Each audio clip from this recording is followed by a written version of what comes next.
Good morning friends, সবাই কেমন আছো? একটু বারান্দায় এসে বসেছি। গাছে একটু জল দিতে হবে। গাছগুলো জলের জন্য হাহাকার করছে, কারণ রোদ উঠলেই না গাছগুলো শুকিয়ে যায়। আসলে টবের গাছ তো, টবের গাছকে খুব বেশি পরিচর্যা করতে হয়, না হলে গাছগুলো ভালো ফলন হয় না, ভালো গ্রোথও করে না। মাটিতে গাছ লাগাও, দেখবে যে খুব দ্রুত বেড়ে যায়।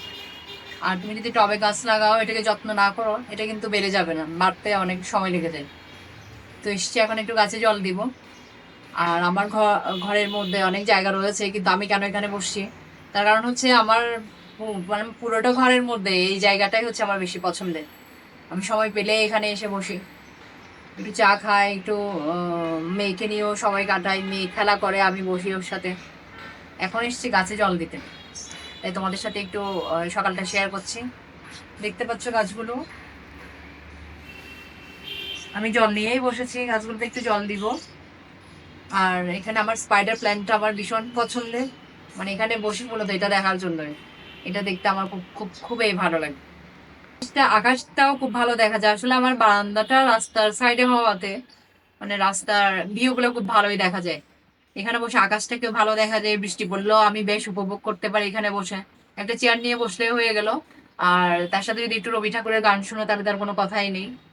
এখন বসছি, একটু আকাশটা দেখছি, রোদও উঠেছে। রোদ উঠলে এমনি আমার ভালোই লাগে, কিন্তু গরমের জন্য একটু বৃষ্টি চাই এই আর কি। তো মেয়েকে আনতে যেতে হবে, মেয়েকে আনার পরে তো অনেক অনেক কাজ, কারণ মেয়ে স্কুলে পড়াগুলো ঠিক করে তুলেছি কিনা চেক করতে হয়। তারপর হচ্ছে এগুলো একটু পড়াগুলো নোট করে নিতে হয়, নোট করলে পড়াতে সুবিধা হয়। তো অনেক কাজ রয়েছে, সেজন্য এখন আমাকে বাড়ির কাজগুলো সব তাড়াতাড়ি সেরে নিতে হবে, নিয়ে মেয়েকে স্কুল থেকে আনতে হবে। আসলে আনতেও অনেক টাইম লেগে যায়, কারণ এখন খুব একটা রিক্সা পাওয়া যায় না। রোদের জন্য মনে হয় রিক্সাও কমে গেছে। আসলে ওরা রিক্সা চালাতে আসলে অনেক কষ্ট হয়। তো রিক্সা পেতেও টাইম লাগে, যেখানে আমার 6-7 মিনিটের রাস্তা, সেখানে প্রায় আধা ঘন্টা লেগে যায় বাসায় আসতে। আসার পর তো মেয়ের কাজগুলো রয়েছে। তো ফ্রেন্ডস, পুরো ব্লগটা শেয়ার করবো আজকে, পুরো দিন কি কি কাজ করলাম, মানে যতটুকু পারি তোমাদের সাথে শেয়ার করব। সাথে থেকো আর পুরো ভিডিওটা দেখবে, এটাই আশা করছি। তো এখন আমি কাজগুলো করে নিই, সাথে থেকো।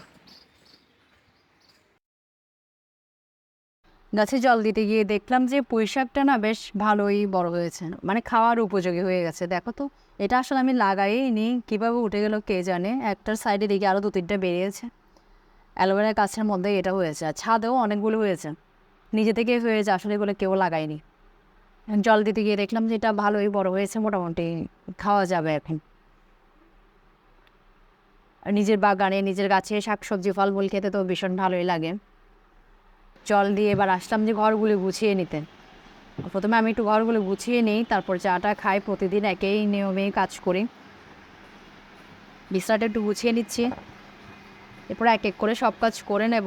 তো বিছনা গুছানোর পরে আগে দেখি চাটা খেয়ে নিতে পারি কিনা, চা খেলে একটু এনার্জি আসবে।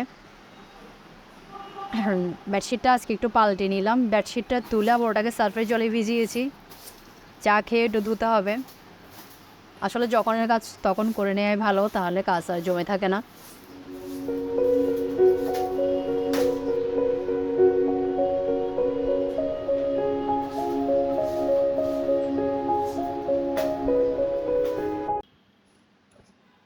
মেয়েকে স্কুলে পাঠিয়েছি, এখন একটু চা খেতে বসেছি।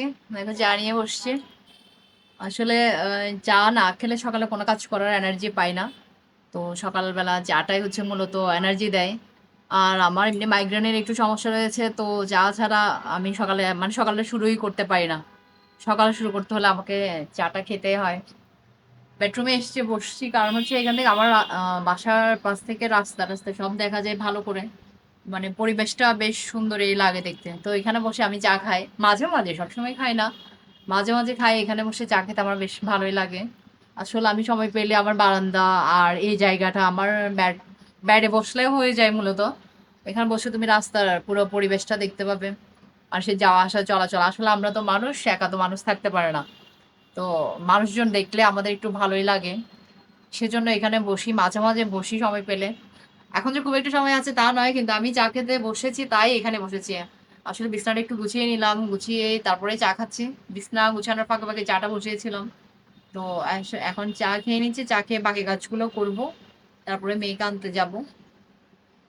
তো ঠিক আছে, পরে আবার কথা হচ্ছে। চা খাচ্ছিলাম আর একটু বাইরে পরিবেশটা দেখছিলাম, কারণ এরপর আর টাইম পাবো না বাইরে দেখার জন্য, তো এখন একটু দেখে নিচ্ছিলাম। আমার পুচি কি করছে? উমা ঘুমাতে। উঠো উঠো পুচু বাবা, ওঠো ওঠো ওঠো পুচু ওঠো বাবা, ওঠো, স্কুল যেতে হবে তো বাবা, উঠে যাও, উঠে যাও বাবা, চোখ খোলো চোখ খোলো, পুচি বাবা চোখ খোলো, স্কুল যাবে না বাবা আজকে? দেরি হয়ে যাচ্ছে তো, তোমার সব ফ্রেন্ডসরা চলে আসছে স্কুলে। এই তো আমার বাবা উঠে গেছে, গুড মর্নিং বলে দাও তো একটু। ও বাবা, জোরে বলো না, ফ্রেন্ডসরা শোনে নাই। ও বাবা, গুড মর্নিং বলে দাও। বলতে পারবে না, সবাই কিন্তু রাগ করছে। যে পুচি বাবা কি স্কুলে যায়, একটু গুড মর্নিংও বলতে পারে না। উঠে যাও উঠে যাও, ভাত খেতে হবে ভাত খেতে হবে। ও পুচি, এরপর দেখো রান্না করে এসেছি, মাও কিছুটা রান্না করছে, আমিও ফাঁকে ফাঁকে একটু বাগে হেল্প করে দিচ্ছি, কারণ আজকে বাসায় গেস্ট রয়েছে, তো রান্না বান্নার আয়োজনটা একটু বেশি।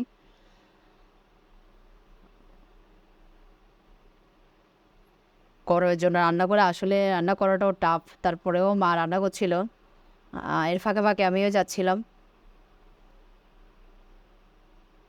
এখন এটা মাছের মাছের ডিম দিয়ে একটা আইটেম রান্না করা হচ্ছিল।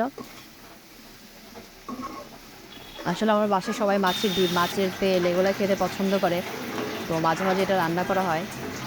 আলু দিয়ে মাছের ডিমের চচ্চড়ি টাইপসের একটা করা হচ্ছিল। নর্মালি যেভাবে রান্না করা হয় ওভাবে রান্না করা হয়েছে, তাই তোমাদেরকে রেসিপিটা শেয়ার করলাম না। যেহেতু ভয়েস ওভার পরে করছি, তো সেই জন্যই বলছি রান্নাটা ভীষণ টেস্টি হয়েছিল, তবে একটু ঝাল বেশি হয়েছিল। চিকেন রান্না করা হবে, তার জন্য দেখো সব প্রিপারেশন করে নেওয়া হয়েছে। পেঁয়াজ রসুন আদা, আদা পেস্ট করে নেওয়া হয়েছে। পেঁয়াজ রসুন আসলে ব্লেন্ডারে পেস্ট না করে একটু থ্যাতো করে মা দিয়ে দেয়। আসলে এক একজনের রান্নার সিস্টেম তো এক এক ধরনের হয়, আমি করলে একরকম হয়, মা করলে একরকম হয়, আবার মাঝে মাঝে আমার হাজব্যান্ডও করে, সে করলে অন্যরকম হয়। মাছের ডিমটা বসিয়ে দিয়ে দিয়েছে, এখন মাংসটা বসাবে। একটু স্পাইসি করে এই মাংসটা রান্না করা হয়েছে, সব মশলা একটা একটা করে অ্যাড করা হচ্ছে।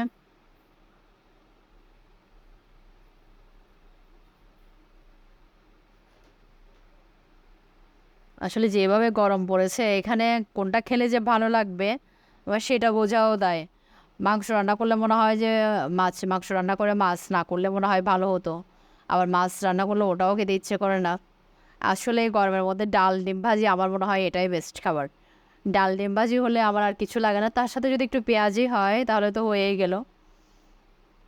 আসলে রান্না বান্নাটা হচ্ছে একটা আর্ট, মানে তুমি যদি মনোযোগ দিয়ে করো তাহলে ওটাও একটা আর্টের মধ্যেই পড়ে। কারণ যেটা খেয়ে আমরা জীবন বাঁচাই, খাবার ছাড়া তো আর জীবন চলে না।